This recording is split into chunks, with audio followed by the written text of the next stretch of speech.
Have you ever felt like you're carrying a dream that's just too big for your reality? Like the world keeps telling you no, no matter how hard you try? Well, let me tell you a story about a man who knew that feeling all too well. This man wasn't born into wealth. He didn't have a fancy degree or influential connections. What he did have was a stubborn, unshakable belief that he was meant for more than the hand life had dealt him. His days were filled with ordinary, back-breaking jobs. He worked at a gas station, he sold tires, he even washed dishes at roadside diners, often earning just enough to get by. But every single night, under the quiet blanket of the stars, he'd make a promise to himself. Someday, I'm going to build something of my own. It was a promise he intended to keep. But life, as it often does, had other plans. Every time he took a step forward, it felt like the world pushed him 2 steps back. He tried to start his first business, but it crumbled before it even got off the ground. He tried again, opening a small venture that lasted only a single week before the doors were forced shut. His friends and family watched, their hope dwindling with each attempt. By the time he faced his 10th failure, the whispers had turned into loud, discouraging voices. "You're just wasting your time," they'd say.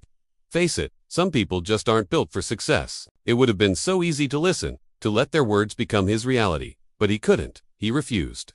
Because deep down, in the core of his being, he understood a profound truth that so many of us forget. Failure isn't the final chapter. It's just a rough draft. It's the messy, difficult, but necessary process of editing your path to success. He knew that each setback wasn't a stop sign. It was a lesson, a redirection, a test of his resolve. Years rolled on like a relentless tide. His youthful energy faded, replaced by the quiet wisdom of age. His hair turned from dark to silver, and his hands, once full of strength, grew tired and wrinkled from a lifetime of labor. He reached the age of 65, a time when most people are looking back on their careers, ready to settle into a quiet retirement. But for him, it marked the collapse of his final business venture. He was broke, he was dismissed by society, and he felt utterly alone. It was the lowest point of his life. Most people would have given up. They would have surrendered to the narrative that they were destined to fail. But this man had one thing left. It wasn't money, or a network, or even a solid plan. It was just a memory, an old family recipe for fried chicken that he used to cook for friends and family. It was all he had. With nothing left to lose, he packed a small suitcase, put his pressure cooker, and his special blend of herbs and spices in the back of his car, and hit the road. His new plan was simple, almost desperate. He would knock on the doors of restaurants, one by one, and offer them his recipe in exchange for a small percentage of the sales. He pulled up to the first restaurant, full of a fragile hope. The owner listened, shook his head, and said, no. He went to the second.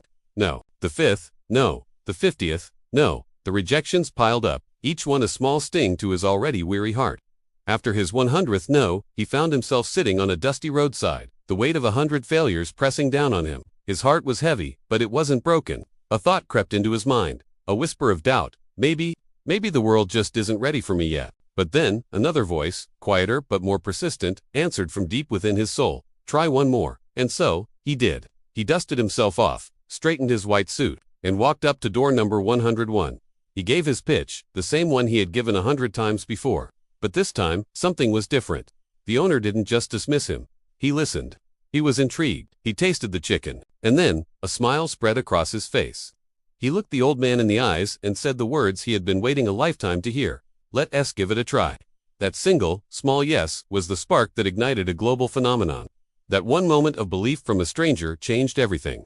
The man who had been told he was a failure, the man who had been rejected over and over again, began to build one of the most recognized and beloved food empires in the history of the world. His name was Colonel Harlan Sanders, and his humble little recipe became known in every corner of the globe as Kentucky Fried Chicken. But you see, this story isn't really about fried chicken. It's not about herbs and spices or business models. This story is about belief. It's about the kind of relentless, stubborn belief that refuses to die, even when everything around it is falling apart. It's about the courage to get up one more time than you fall down. So if you're out there right now, and you failed once, or 10 times, or even 100 times, remember the Colonel. Remember that the number of times you fall doesn't define you. What defines you is the number of times you choose to rise. Every rejection, every mistake, every sleepless night, filled with worry, it's not for nothing. It's all part of the process.